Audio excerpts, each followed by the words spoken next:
The story was in every single paper at the time, with the exception of some broadsheets. And yet, only 2 or 3 of them actually interviewed me personally.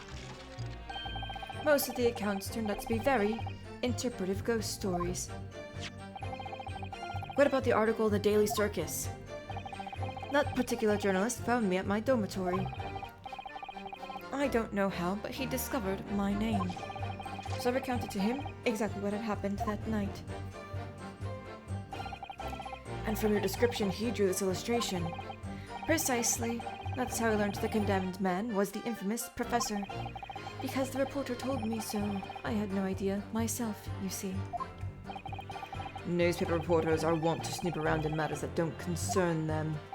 So the scene portrayed in the illustration is accurate then. Well, thinking back now, I realize that I never actually saw the professor at all, though. Hold it! What are you talking about? I think I explained already, didn't I?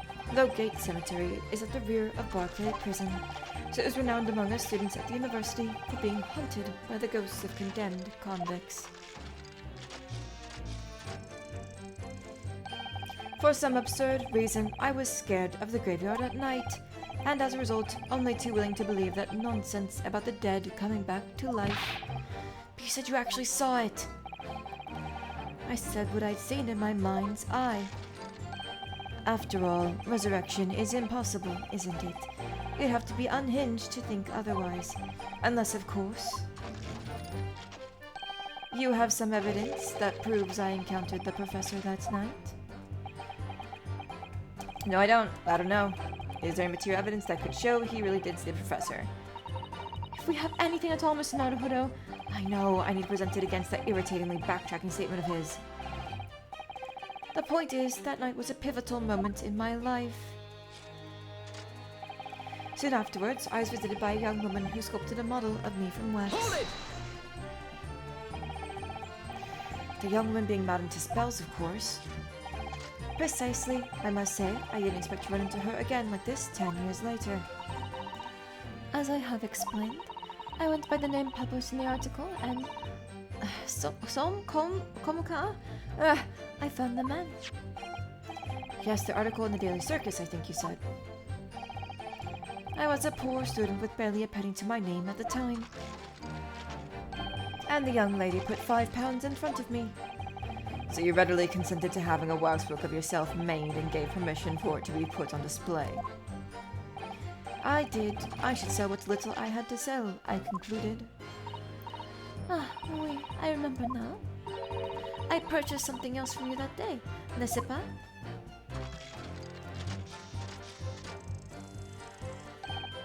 Did you? I can't say I remember. What was it, madam? His camera. Ah. Oh, yes. I made a point of taking it with me whenever I made an excursion into any cemetery. You took a camera with you, sir. To what end? To record the details of the bodies I disinterred. But I had no intention of ever visiting a graveyard again after that night, so I sold it. I see. But I still have it, monsieur. It is part of the special exhibit in my House of Horrors. I am very meticulous about such details. It is the Tispel's way. It would seem, then, that this is the very camera Mr. Drebber took with him to Logate Cemetery on the night in question. Yes, interesting. The details of the camera have been updated in the court record. So now we have the blood stain, do we? Give up on dream of becoming a scientist. This article, you mean, published in the Daily Circus? Yes, somebody informed the dean that it was my name that appeared in the article, and carelessly let slip that after that night after night, I was digging up graves. Hardly a model student, you might say. The university's reputation was execrably... execrably? Is that how you say that word? Execrably? Execrably defiled, and I was expelled as a result. Mon Dieu, I had no idea. And having been run out to the university, you found employment in a somewhat specialist trade. You combined your knowledge of science with knowledge of stage magic to create various experimental machines intended to demonstrate never-before-seen technology, and use these deceptive machines to trick the government and private investors into giving you money. Professor Albert Harebrain was just your latest victim, wasn't he? Whatever are you talking about? I have no recollection of doing anything of the sort.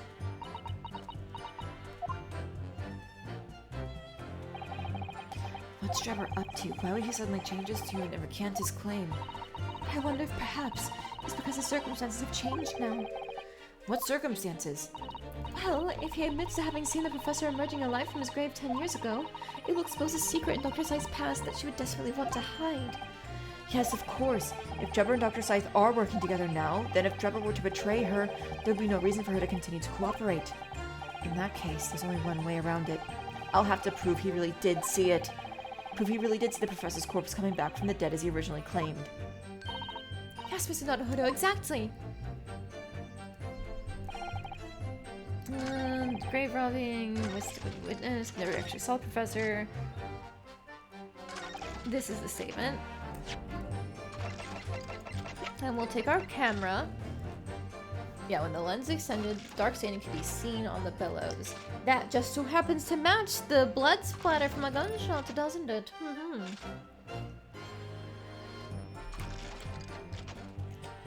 Alright, we present. Objection. Oh, that's not it. Nope. Okay, is there like a thing where I can go in here and press and present? What are you talking about? Blah blah blah. Have some evidence. No, okay. Well, I mean, I guess we can't do the article again. Do I have to examine this again now that we know it's his?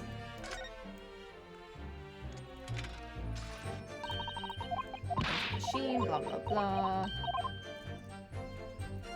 No, the stain is there. And then there's the back, there's no lens.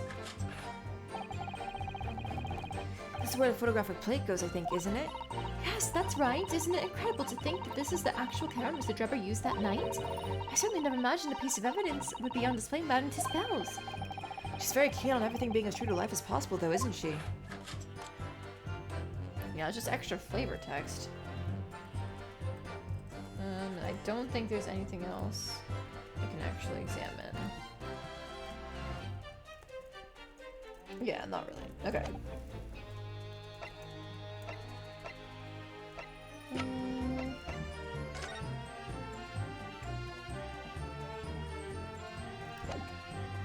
Am I supposed to be presenting the article again? But he just said it was fake.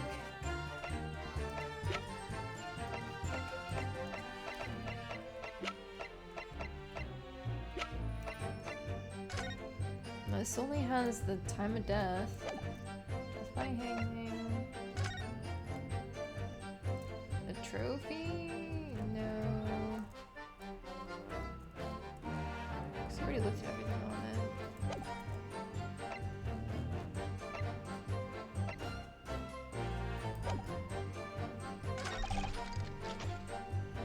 I never actually saw the professor at all.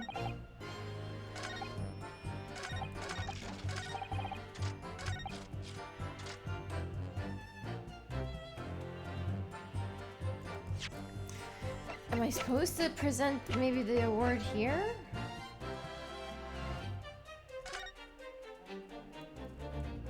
But that doesn't... Maybe I'm just focusing on the wrong piece of evidence. The story says there was a fucking gunshot, and he didn't mention the gunshot in his testimony, so maybe is that supposed to be what we're latching onto here?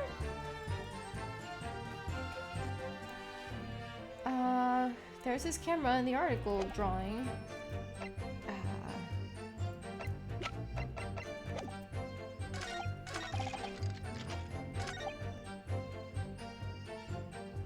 Hold it! Press this again, see if anything new comes up here.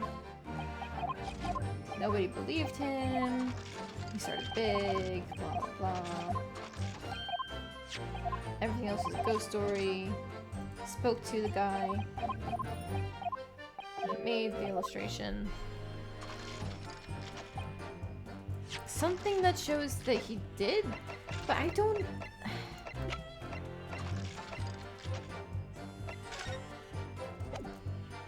A photograph prints the James out. Trevor returned the couple of creation on the bottom with the black glass. Like, this is what he looked like 10 years ago after the incident.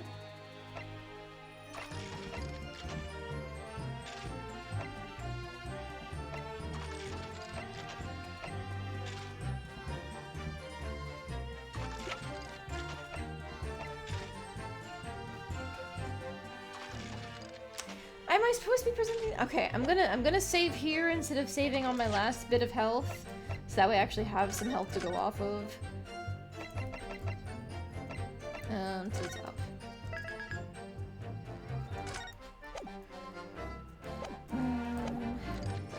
Am I supposed to be presenting the article again? I feel like it's really stupid. Objection! Oh, come on! How many times are we going to use the same piece of evidence? Fuck you. Sorry, Mr. Trevor, but I don't believe that. Don't believe what? Your latest claim. You did see the professor on that night 10 years ago. Oh dear, we seem to be at odds, but I was there, and you were not. I know what I didn't see. The illustration with this article was drawn based upon what you told the journalist that you witnessed. A figure emerging from a tomb, wearing an iron mask. Yes, when the killer was tried 10 years ago, it was decided in the closed court's rulings that the man would wear the mask to hide his identity. It wasn't to be removed even during his execution and subsequent burial. Not even the prison wards were to see the man's face, but obviously the provision of this mask was not public knowledge. Wait, when did we establish that? Did I just forget that we established that at some point during the course of this trial? Alright, whatever.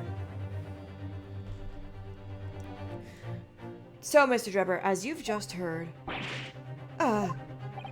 a lowly student at the University of London certainly wouldn't have known about the condemned man's mask. So unless you'd actually seen the professor that night, it's inconceivable that the artist would have included the mask in that illustration.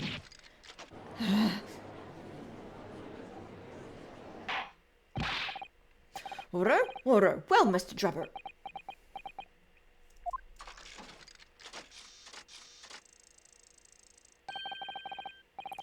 It's a vile scene, isn't it, if you look closely? And as I've already been at pains to point out, I was utterly petrified, which is why I had it in my head that I'd seen such a blood-curdling sight. But afterwards I came to my senses and realized that I'd been mistaken. You're still saying you didn't see it? If you're stubbornly sticking to that story, witness, then amend your testimony to explain exactly how you think your eyes deceived you. Of course. Only too happy to oblige. I can't believe he's still not going to concede the point.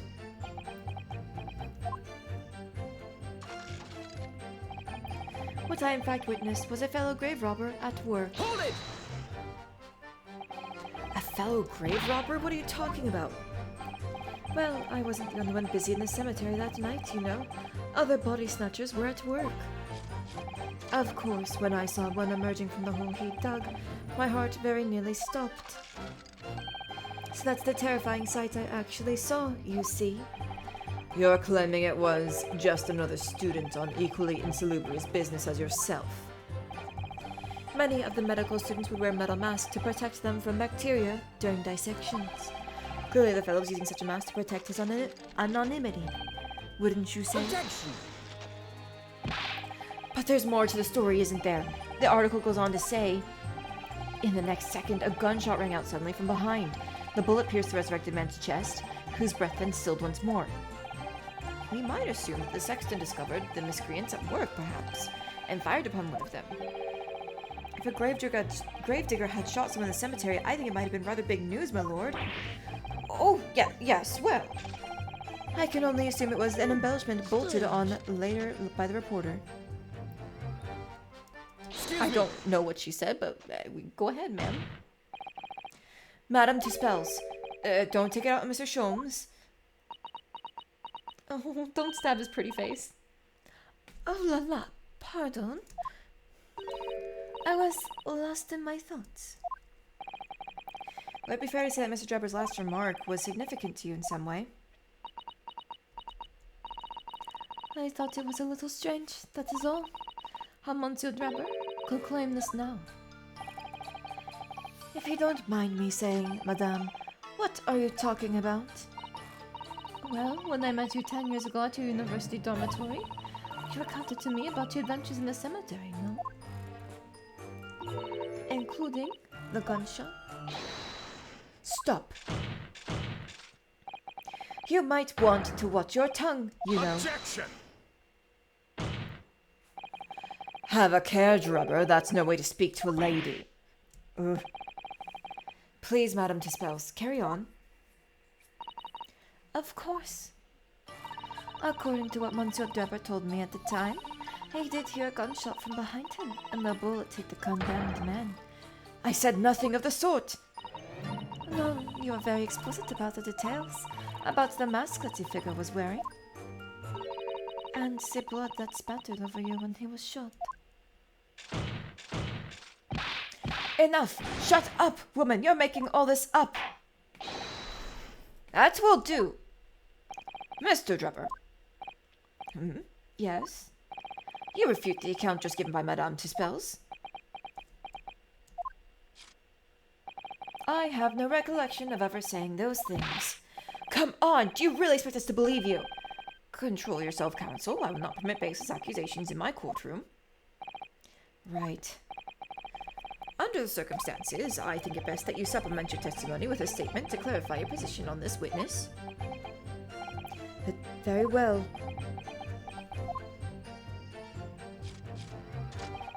There was no gunshot from behind me at all, nor any splattering blood. I'll press on it anyway, but fuck you, we have your camera. Yet Madame Tispels testified that you told her about both of those details. Not true. I said nothing of the sort. 10 years have passed. Without material evidence to the contrary, you have no grounds on which to question the witness's word. Ah. Tell me, Madame Tispels. Oui? What exactly did Mr. Drebber say about the blood that apparently spattered on him? Oh, this is what he told me. All of a sudden, he heard a very loud gunshot from behind his back. And a bullet hit the figure who was emerging from the tomb in the middle of the chest, in his heart. One dreadful sight after another. And since Monsieur Drebber was at the time facing towards the condemned man, the blood sprayed from the wound and spattered on his body. That is what he told me. So, not an experience you would ever forget, is it? Precisely, and I didn't forget it, because, as I've already said, it never happened in the first place. He's clearly lying. If only I had some evidence to prove it. We can't let him win, Mr. Naruhodo. We mustn't overlook a single detail, no matter how small. Alright, you are going to present the camera. Now we have it. Objection! Mr. Drebber, do you remember this camera? But that is the camera from that fateful night. Hello, Shul. Welcome in. Yes, it is time for the objections. We're getting to the heart of this. I'm sorry if you're around for the stream issues I had earlier, but I think everything is resolved. I haven't noticed any drop frames for a while now. Yes, we borrowed it from the House of Horrors. Oh, you just got in? Oh, do you need a recap, Shul? Good to see you. It's good to see you too.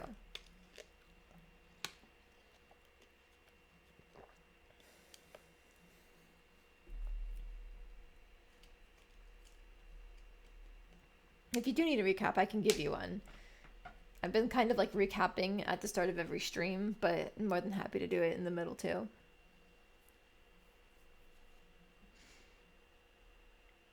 It's the camera that you took with you to the cemetery that night, Mr. Drebber. And is that supposed to be significant? This kind of camera is rarely seen in our homeland, so my colleague and I were keen to examine it closely. We noticed that the lens extends forwards on the end of some bellows. Like this. Hold it! What's that? There, just on the bellows. It looks like a dark red stain.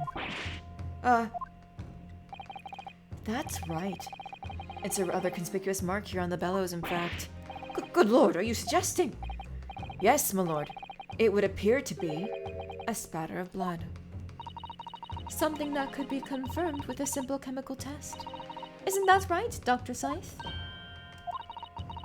It would be difficult to determine if it was human blood and not the blood of some animal. But yes, to test whether or not it's blood at all is simple enough.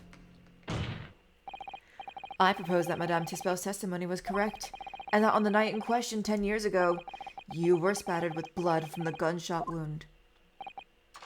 Well, and that furthermore, you really did witness the condemned professor emerging from his tomb.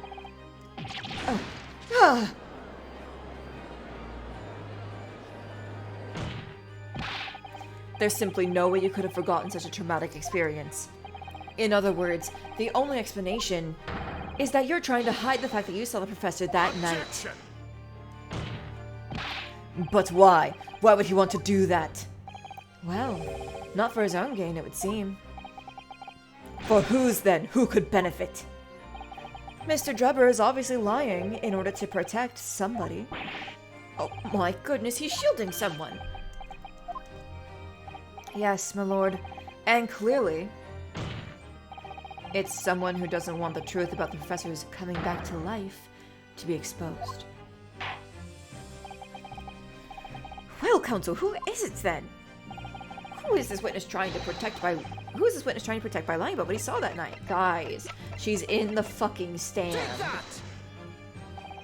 The obvious answer is Dr. Scythe. Scythe. Whatever do you mean?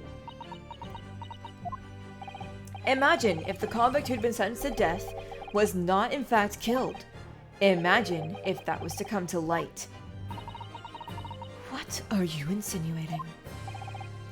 And imagine if the convict in question was the country's most hated mass murderer. If it was the professor. That would be an unprecedented scandal. Objection! This is beyond a joke. Need I point out that the dead cannot come back to life?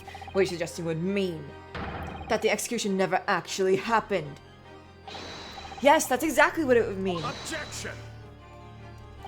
Once a man is sent to the gallows, he hangs. No one could escape, not in Great Britain. But the fact is, there was a witness to the fact that the man did escape his hanging. If that really were true, Counsel, the implications of misconduct would not stop with the supervising coroner. It would taint the honor of the entire judiciary from the ground up. And it is exactly because of those monumental repercussions that Dr. Scythe would consent to any demand made of her by someone who threatened to expose the secret, even if that meant being complicit in a crime.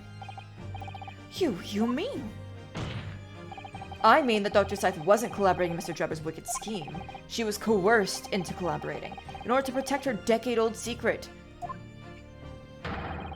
She switched the dead body of Mr. Asman with the waxwork model and fabricated the autopsy report.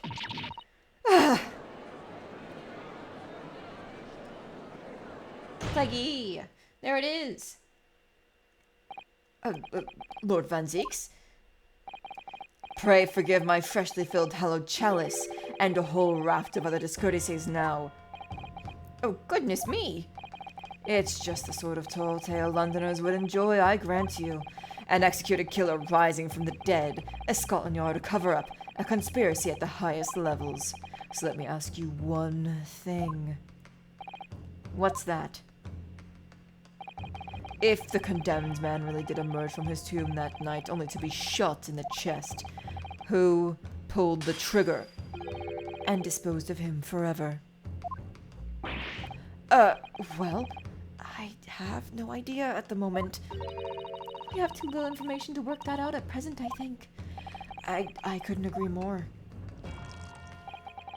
The Old Bailey is no place for wild fantasies. And have you considered this, my learned Nipponese friend? Considered what? Do you realize just what a dangerous endeavor it would be to coerce this woman into such criminal activity? It's tantamount to declaring war on the entire British police force and judiciary. Oh, quite hard to imagine any sum of money being offered for research could warrant it. To rely on some stage deception when so much is at stake would be madness. Well, I suppose. And this was no petty crime either. The victim was murdered. A man who had already invested money in the venture and would be instrumental in future profits, too. Yes, I had no reason to kill Mr. Asman at all. Or are you forgetting that his death resulted in me receiving not a single penny? The court is already aware of the contract between myself and the victim, no? I raised the contract, that's very true. The motive for this case runs deep, though. I can feel it. Using threats to force the head of the forensic investigation team to cooperate is extreme. Especially for a government grant he had no guarantee of receiving in the first place. If the research grant was the aim, taking Mr. Asman's life would have made no sense anyway. Which means Mr. Drebber's motive wasn't money at all. He was just trying to kill Mr. Asman. Oh my god, did he own the paper? But why? What was his motive then? Your time is up, my learned friend. I'd say you have one last chance before the jury lose their patience with the charade. Let's see if you can back up your heady proposals, shall we? Oh my god, I just noticed that he dodges out of the way of every glass throw. That's a very good animation. How do you explain why this engineer would throw all caution to the wind and threaten his own country? At this point, I'm not prepared to listen to more of this outlandish conjecture without proof. So, counsel, present your evidence. Alright. Who exactly Mr. Asman to Drebber? There's a connection there that no one's seen yet. I'm going to have to present 2 pieces of evidence to show what it is.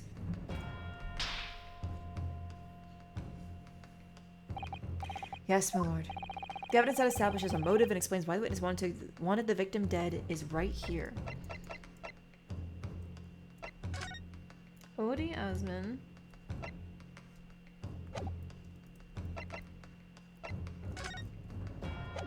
He doesn't look similar to anybody involved. No, that's just...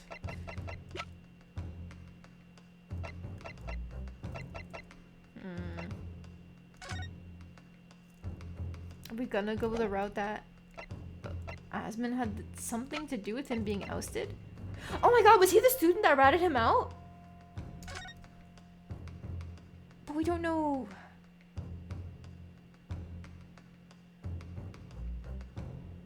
Either he's the one who owned the newspaper who published this with his name on it, or he's the fellow student who ratted him out. Asman, Drebber.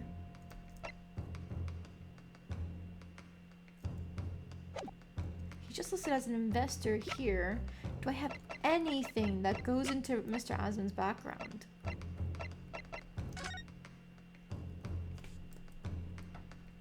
Reaper attacked, lost cat. Oh, this has a fresh examination on it. The Reaper attacked.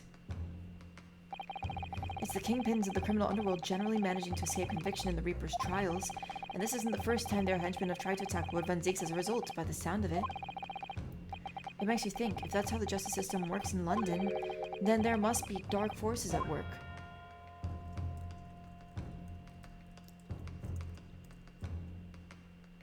I don't see anything. The Daily Record of the British Empire. I think...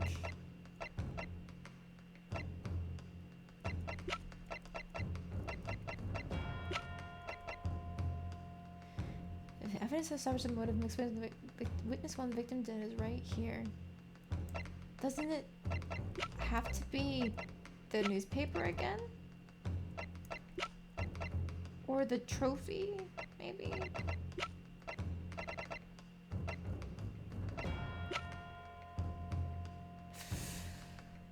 I don't know. We don't have anything that actually talks about the man's history.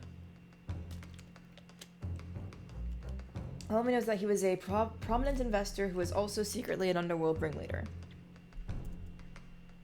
But if they were college buddies, or he was the one who ran the newspaper articles, something like that. Does it list who wrote it? No.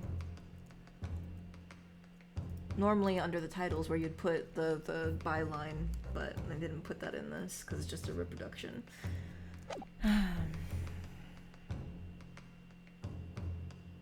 Okay, first we're gonna save. We're gonna do a little bit of save scumming, since I'm at half my health.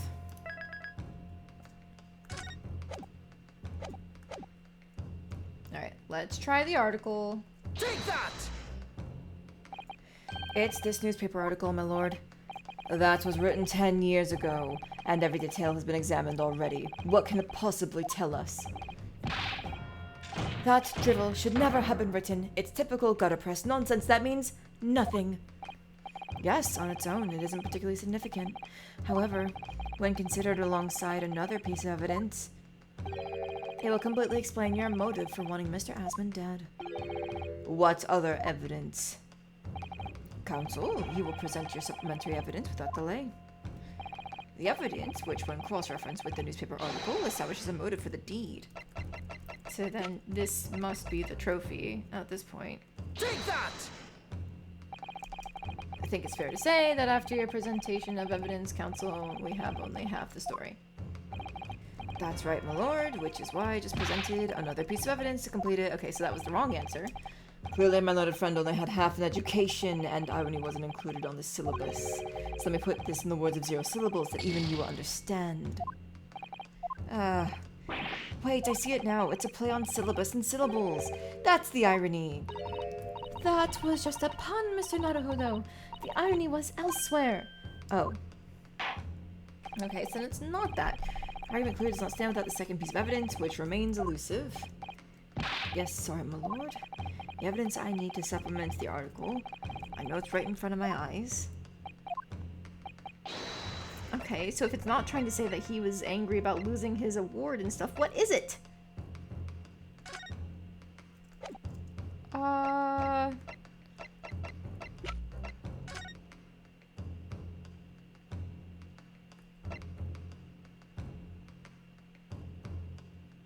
Both contracting parties are alive.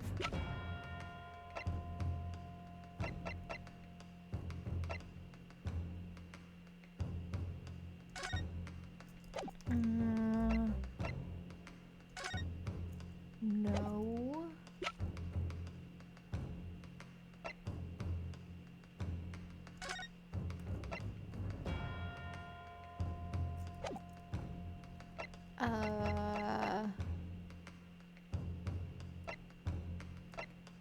Genuinely, I don't know what I'm supposed to be doing now.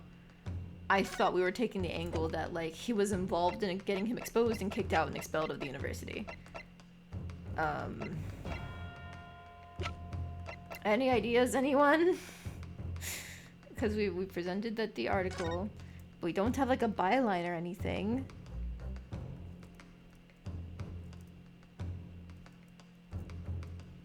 I feel like it has to do with that he got doxxed, but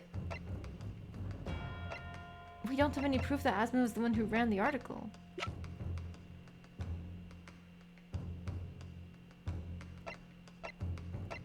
It's not the trophy. Is it that the lens is missing? That there's a photograph? No.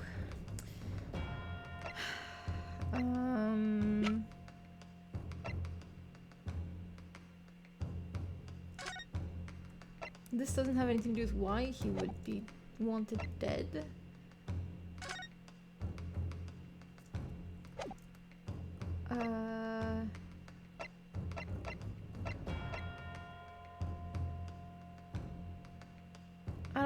I don't know.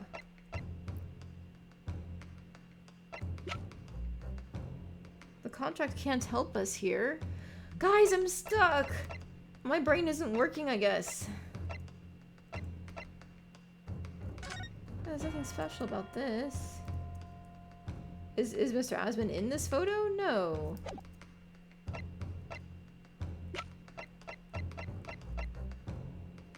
I keep coming back to the Great Exhibition paper for some reason. Because that's what has the article about the trial, the failed trial of Mr. Asman. I'm gonna try it, see if it works. Take that! Nope. Okay. Alright, well, that's two of my pieces of evidence I thought could potentially work. What else is there? It's a good thing I saved it 3 instead of 1. I don't know.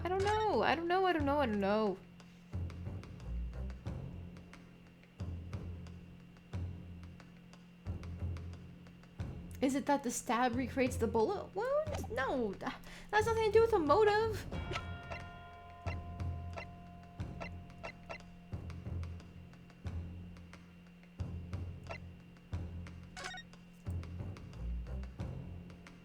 Did Mr. Asman have something to do with the professor that we haven't established yet? What if I just present the contract and say? Wow, the fuck is it the contract? That's what we're saying is not helping us. Oh my god. Well, hang on, I'm gonna reload so I don't have 1 HP. What the fuck? What the fuck? I don't know how this makes sense. Somebody help me. Is this when I already presented the article? History. 2 pieces of evidence. Okay, so this is article first. This newspaper, blah, blah, blah. Yep. Second piece, the contract. I don't know how this is supposed to make any sense. It's this contract, my lord. Mr. Drebber, this is the contract you signed with Mr. Asman. Yes, that's right. The very document, in fact. That proves I had no reason to kill the man.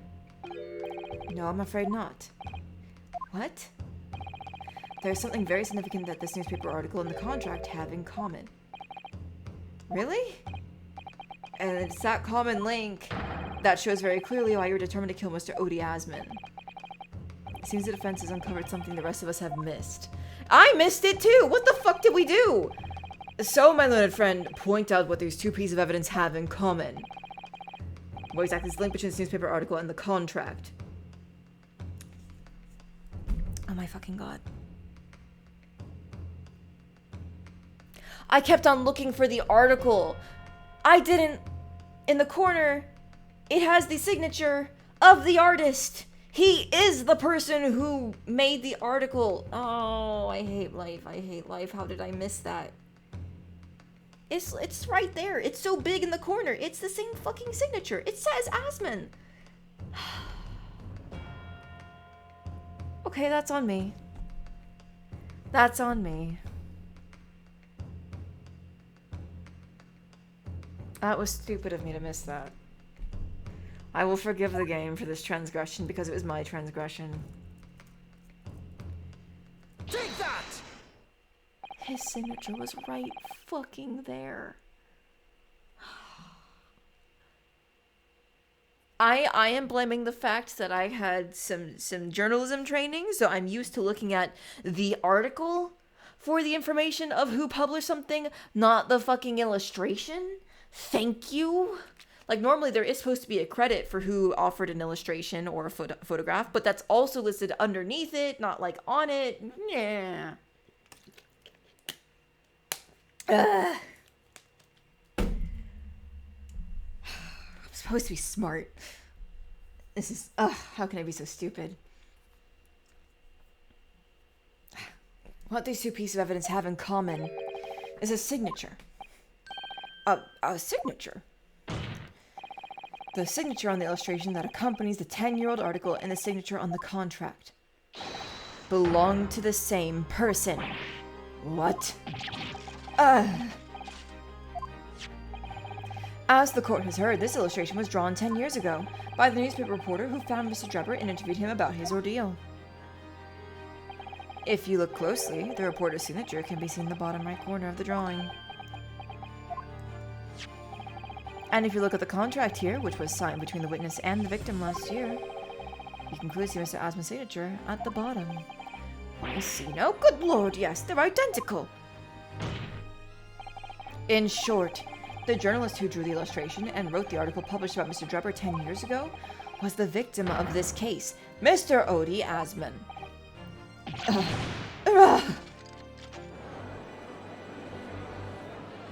Objection! But explain to the court why. Why would that constitute a motive for the witness to murder Asman?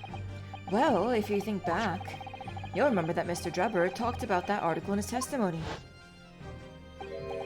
Grave robbing, you say? Yes, exhuming fresh corpses to sell is reasonably lucrative. That is quite beyond the pale. You would invite divine retribution, sir. Yes, well, I think I suffered retribution enough. That daily circus eventually unearthed my name and put it in print. It caused me a great many headaches. In the end, I had to leave the university. That was the only paper with the bad grace to identify me, unambiguously, I might add. Then I gave up on my dream of becoming a scientist, and it was all because of that newspaper article.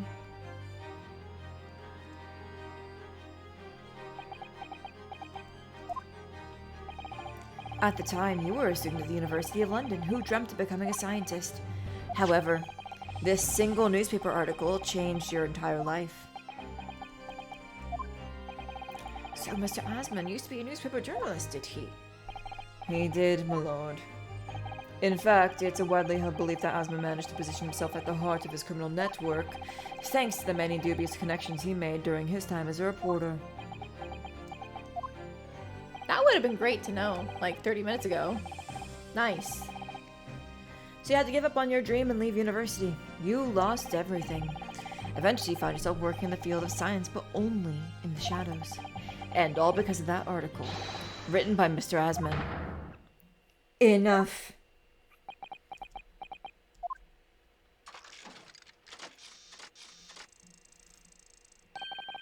Stop this endless drivel about my life.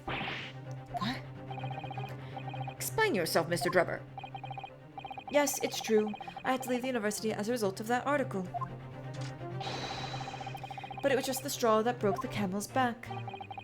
What do you mean?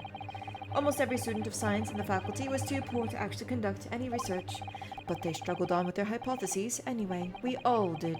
Only to have them taken by vultures.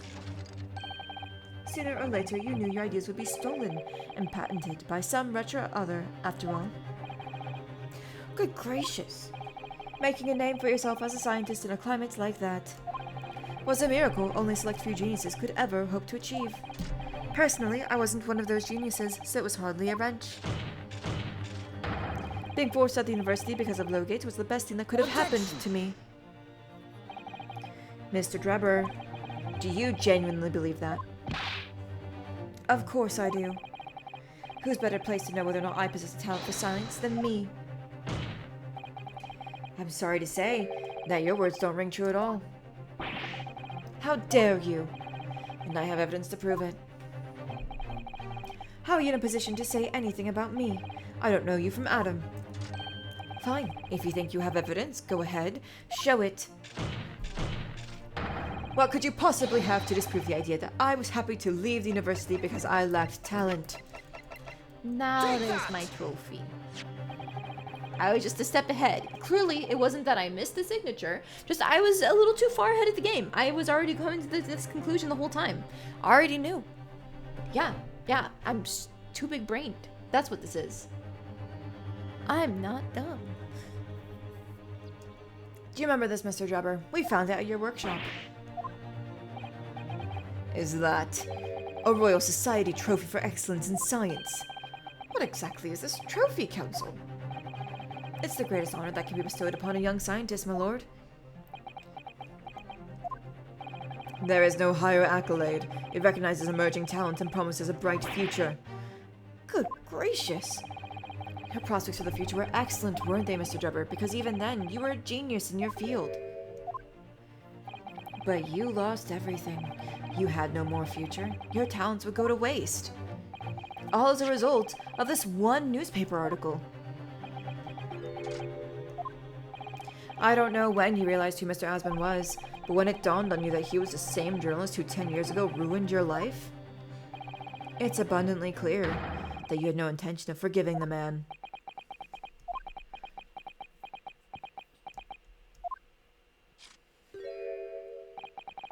The truth is... Finally, he's going to fold!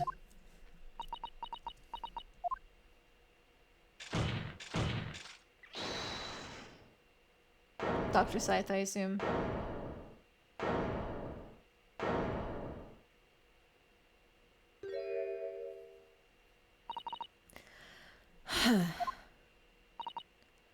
Fine.